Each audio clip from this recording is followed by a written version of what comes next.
Hello and welcome back to TechnoSurge YouTube channel.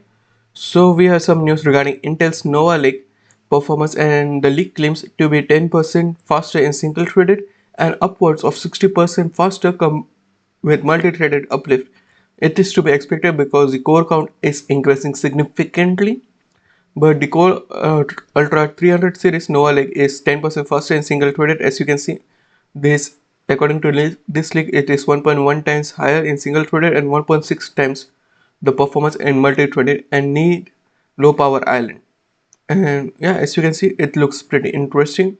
And AMD should be worried about it a little bit because AMD is not AMD, but Intel is coming back, and that's why we need Intel in this segment because yeah, there's a competition when Intel innovates because Intel was not innovating, they were stuck on 40 nanometers, and now AMD with Ryzen, they are forced to innovate, and the competition drives the market.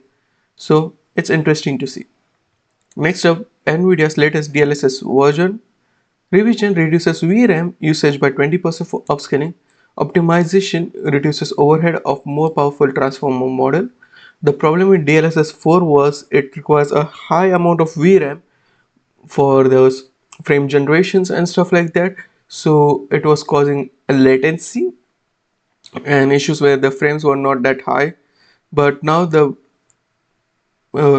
the frames were high, but there was significantly higher VRAM usage, and in some models, it is not helping. As you can see on the screen here, at 1080p, the old transformer model consumed 106.9 megabytes of VRAM.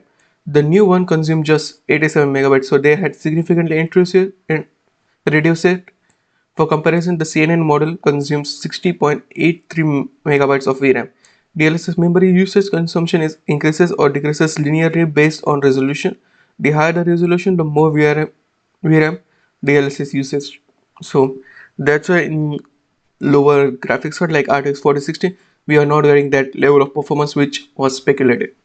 But yeah, it is nice that updated memory footprint bring its overall memory impact closer to that of older CNN model for DLSS transformer model, which is there for DLSS 4. So yeah, it's interesting. At 8K it requires 1.2 gigabytes, but previously it required 1.5 gigabytes. So yeah, it's interesting to see that Nvidia is doing some nice things.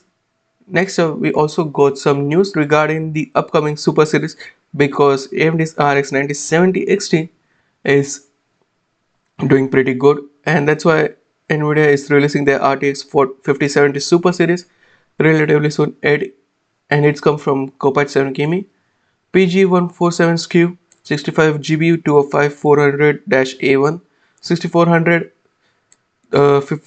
cores FP32 192-bit bus JDDR7 18 gigabytes of RAM and 275 watts TDP, and RTX 5070 Ti Super is based on GB203-350A1 8960 cores, 256-bit bus 24 gigabytes of JDDR7.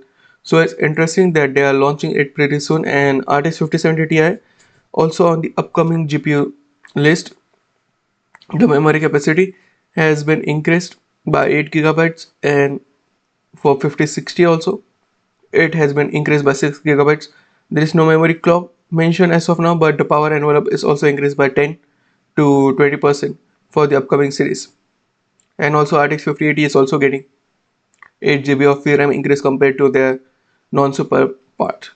But yeah, it's interesting they are coming relatively soon. As you can see on the screen here, these are just rumored as of now, leak specs, but it just confirms that yeah, indeed they are an uplift in their non-super parts. But yeah, that's it from me today. What do you think about the news? Sound off your thoughts in the comment section down below, and I'll meet you in the next one. Peace out.